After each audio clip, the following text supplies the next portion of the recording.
été vu la dernière fois contre la Norvège, contre la Slovaquie. Vous m'aviez dit oui, nous sommes en fin de championnat, là les joueurs doivent se reposer, doivent faire attention. Ici, ils ont tout à prouver et ils ne montrent rien. Exactement. Je me souviens vous avoir dit lors du match contre la Norvège et de la Slovaquie que c'était un match qui venait à un mauvais moment parce que le championnat n'était pas terminé, les joueurs n'étaient pas encore avec leurs idées dans l'équipe nationale. Aujourd'hui, c'est vraiment c'est le début du sérieux. Et comme vous dites, il y a encore des joueurs qui ne sont pas certains de leur participation, qui doivent vraiment se montrer.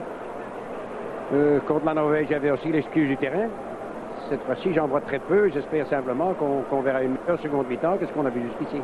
Oui, elle ne peut être que meilleure. On va bientôt voir quelques phases.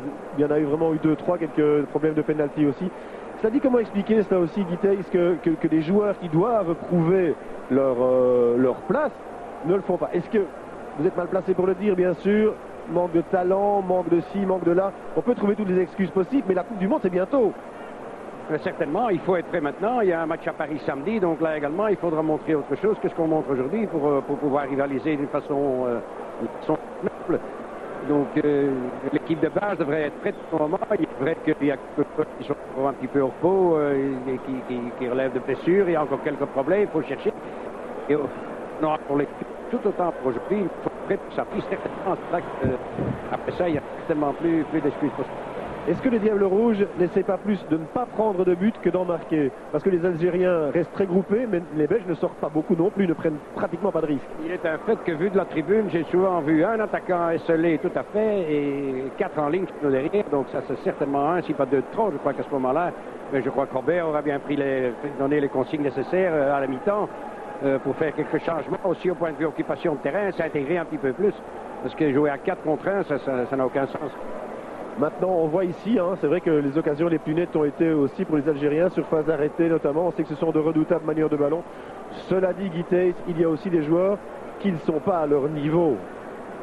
Mais oui, mais quand on part à une Coupe du Monde, les joueurs doivent être à leur niveau. Enfin, je sais bien qu'on est pour le moment encore 23-24. La sélection définitive n'est pas faite. Je crois que Robert avait l'intention, après aujourd'hui, de faire sa sélection définitive, de voir qui va accompagner au Japon, oui ou non. Donc... faisons-leur encore crédit jusque samedi quand même, certainement. Après ça va commencer à se rétrécir. Merci beaucoup Guy Thys, avec toujours votre sagesse et votre sens diplomatique, alors qu'on le revoit ici aussi, la possibilité de Marc Wilmots, donc une mi-temps. Et Guy Thys me l'avouait hors micro, qu'il ne s'était pas vraiment amusé. Eh bien, on peut dire qu'il n'a pas été le seul, bien sûr. Donc voilà, une petite occasion ici pour les Diables Rouges. On va marquer une petite pause dans quelques secondes, une petite pause de publicité pour parler ensuite. Et là, Michel, je vous le laisse. Le Diable d'or de cette première mi-temps, je suis content que ce soit vous, Étienne, qui vous en occupiez. Voilà, à tout de suite.